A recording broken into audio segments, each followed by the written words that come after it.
Welcome back and thank you for staying with us. Let's quickly kickstart this segment with the Daily Trust front page. Major story here is talking about the fresh controversy trails the IGP's tenure extension. Now, writers are saying that Sore insists Egbetokun stays illegal. Nothing wrong with his status. This is according to the AGF and Fagbemi. Sacking top cop will save Nigeria embarrassment. This is another rider, and also police council duly confirmed him, says the FHQ. Now, this major story you would find on page 4 of the Daily Trust newspaper. Below there, we see the Hajj 2025, where low turnout as fair payment deadline ends today, the 31st of January. Northern elders fault ex-NHIS boss arrest as court remands Yusuf in the AFCC custody. Below that, we see the low crude supply mars the naira for crude scheme. Dangote gets 61,290 BPD for March as against 380,000 BPD mandate. This story you'll find on page 5. Residents attack firefighters, preventing them from scooping fuel. What is wrong with Nigerians? This you'll find on page 17. Akande, that's below the headmaster. It says, Akande, how I convinced Tinubu to run for president. Appeal court affirms the IPOB as terrorist group. Democracy has come to stay in Nigeria. This is according to Abdulsalami Abubakar, the former head of state.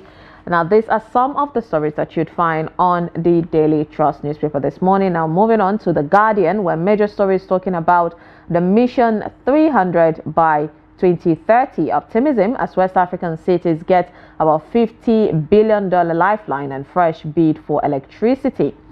Below there, of course, there's an infography of all the details that you need to get on that story. You'll find it on page 4 and 5.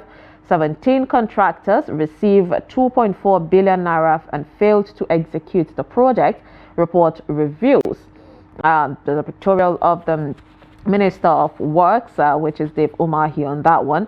The federal government unveils $23.2 billion energy compact, targets about $15.5 billion private investment. However, Tiku faults Tinubu's harassment as Amechi warns of power cling. Tax reform bills, Lamido Galadima reopens anti-North rhetorics with inheritance tax. Cardoso says Naira reverting to true value as confidence returns. Appeal court affirms the IPOB's prescription as the ESN 4th anniversary. At the top of the page, there we see FBN Holdings PLC's gross earnings hit about 3.33 trillion naira as profit rises by 142% to 0.9 trillion naira. Now, these are some of the stories that you'd find on the Guardian newspaper. Moving on to the Punch. The Punch newspaper is talking about, of course, still emphasizing on the FBN Holdings earnings rising by the 113%. PDP crisis. The stakeholders demand Wike Bauchi governors truce as governors meet today, and Fubara camp wants the Damagun kicked out as chairman. Opposition governors and converge on Asaba, that's the Delta State capital. There seemed to be a whole lot of back and forth there on the PDP camp. Below there, we see South Africa and Rwanda clash over DR Congo conflict. There's a pictorial on that, where there's an accusation of the rebel, the M23 rebel, by being backed by Rwandan government on Congo, and Congo have been suffering from this. Now it's not the time for African countries to clash, honestly, and kill innocent people. Below that, we see APC and PDP differ over Amechi's power-drunk politicians comment. The herdsmen kill 5 laborers on Ondo farm. Lagos Assembly insists on Obasa's removal legal as DSS grills lawmaker. Banks complied with court ruling on ex parte Mareva order. That's according to the GHL.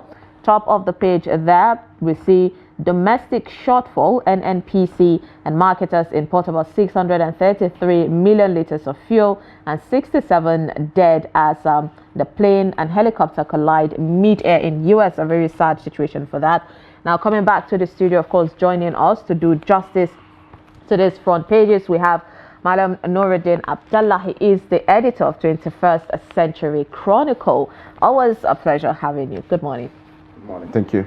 Of course. Now, let's talk about this fresh controversy of the IGP's tenure. We saw the president do that. And if we can go back to history, we saw a lot of accusation of the former administration, Buhari, allowing Emefiele, the CBN governor, to retain and maintain for almost 9 years or, in office.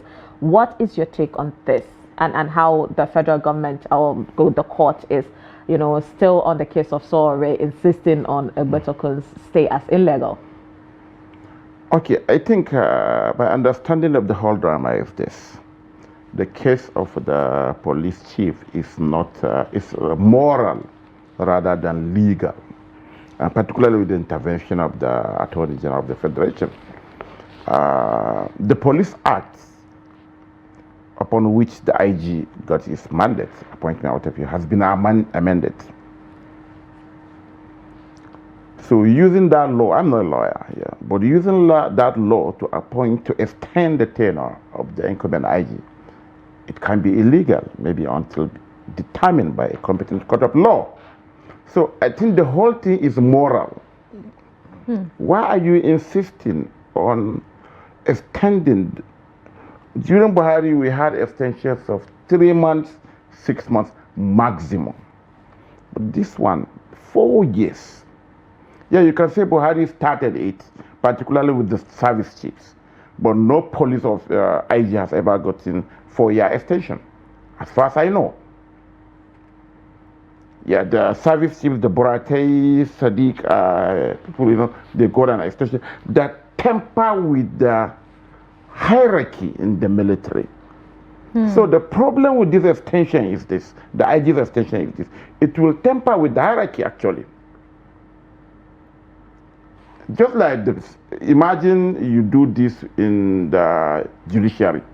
If you go to Supreme Court, the judges are called by their numbers. Number 2, number 3, number 4. So it's clear. If this one moves, this one takes over. So it's the same thing with the police. You don't appoint IGs from outside. You appoint from inside. Yeah, you appoint AIGs, which is normal, and if an AIG emerges, he will displace all the DIGs. But this one, you extend it for 4 years.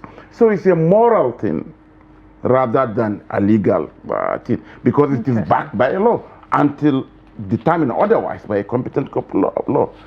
So the question is why will the president want this particular IG? We have at least 400,000 policemen and officers in the country. Why are you deciding that this one must stay for 4 years? Displacing the other people. The others, it will truncate their... Yeah, and some of them could retire before they even get to that position. Apparently. A lot needs to be looked into that, Mr. President. Nigerians are calling. There should be a bit of a pause on this decision. Now, away from that, let's talk about the arrest of the NHIA boss. We saw that happened over the week, and a lot of people now are calling, to say it looked like a witch hunt. And now we have the Northern Elders faulting this arrest. What's your take on this situation so far, and how, the court is insisting he stays in prison? Okay, without disciplining the intendment of the EFCC, EFCC has a right by law to invite, arrest, detain, arraign people they consider to have committed an offense. You understand? But maybe the NIHS guy is different because he has left office for almost how many years now? More than 4 years or so. When he left office when he was removed as NIHS boss. But people don't link the arrest with his tenure as NIHS chief, rather with his current status as one of the top critics of this government. So that is it. And what happened yesterday again, I gave credence to the Northern Elders Atiku's, the opposition stance, that the arraignment may be politically motivated. The case was deferred because they couldn't even file charges. Interesting. You understand? So they have to even defer the adjournment to February 3rd, I think, because the charges were not even ready. So why arrest him and lock him up? So, and this brings us to the issue of arrest investigations thing, rather than investigation-led arrest. Now you are doing arrest-led investigation. You have to arrest first before you do your investigation. In other crimes, you do your investigation discreetly, get all your evidence and fact, then do the arrest. And before you know it, you have a smooth ride in the courts. But in this one, no, you have to get the suspect, keep him, then you will start investigating. It looks one kind. That's what people are even saying, that it is maybe political. Actually, he's one of the top critics of President. So there is no smoke without fire. Yeah, apparently, until we see the charges. The charges, yes. All right, still talking on the fear of democracy being shaken.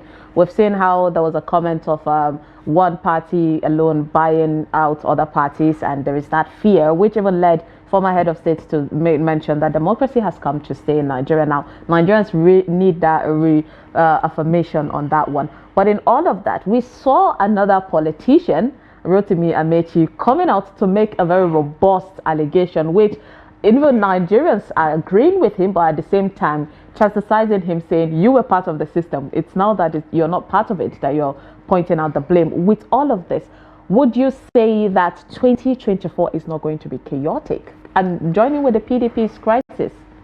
Yes. Amechi he has been one of the most emboldened politicians. He says his mind. Even when he was in government, you remember. And why he said is the truth. You know it, I know it. And you look at the indices. Just look at the way the present government is going, approaching the 2027. Look at this 4-year extension of an IG. 4-year extension. Yeah, he did it legally because he made the National Assembly to amend the Police Act. So now what is left is the INEC chief. Let's look at what type of INEC chief. Are we reverting to the Maurice Eels era? Or will we stick to the Professor Atahir Jegas? Let's even see the types of amendment that the Electoral Act will be subjected to. So all this will determine how the 2027 will be.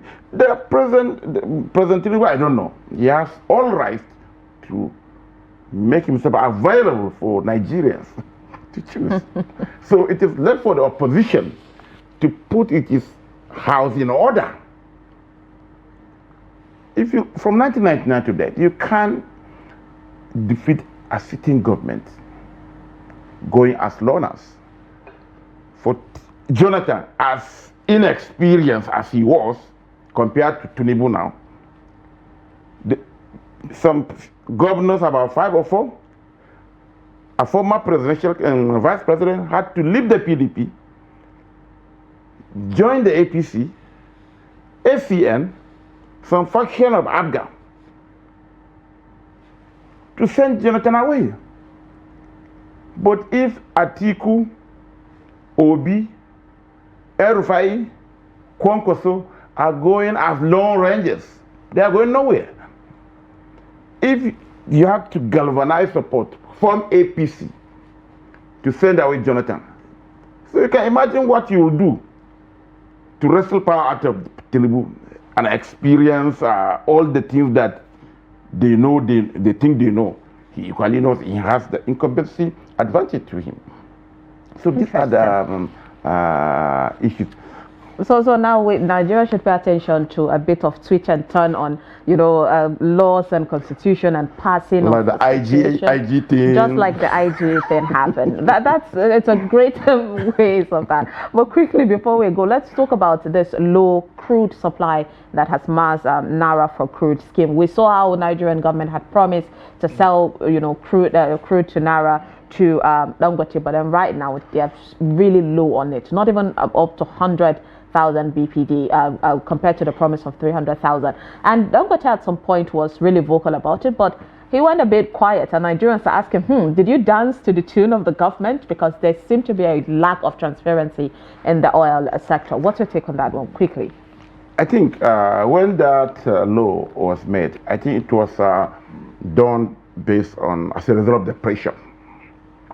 People believe that Dangote was the messiah, to come with cheaper fuel and water fuel. And the NNPC and water fuel were stopping him. But now I think the clock has been off our eyes, and we can see reality. And the Naira crude swap thing was not realistic when the memorandum understood was signed. How much is our production per day? Don't forget, Nigeria has obligations. 6 months to 1 year, even more. Your major source of income is that crude sale.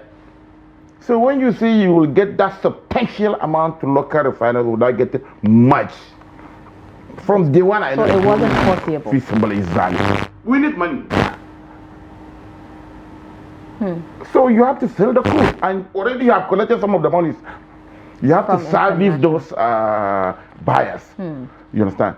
But the Dangote thing, yeah, it was done, and now Nigerians are now wiser. They know that there is a very little difference between the NNPC and Dangote. The Dangote refinery. Now you're saying that the fuel price has risen because of dollar, crude oil. Yeah. So that one understand. Interesting. So one of the same, no hope for Nigerians from the government to Dangote, but hopefully we get to see a better outcome for Nigerians. Thank you so much, Malam Nuruddin Abdullah. Always a pleasure having you. My pleasure. All right, with that, we wrap up Daybreak on this Friday morning. Hopefully, we get to see you again tomorrow for the extra parts of the Daybreak show. Thank you so much for sticking with us, calling us all through. Hope you picked a thing or two. Make sure you read through the national dailies to understand what is happening in your country and even beyond. I am Sumaya Abubakar. Do have a lovely Friday, and please do stick around. Top of the hour, Emmanuel Fashemi would bring you the 360 Sport.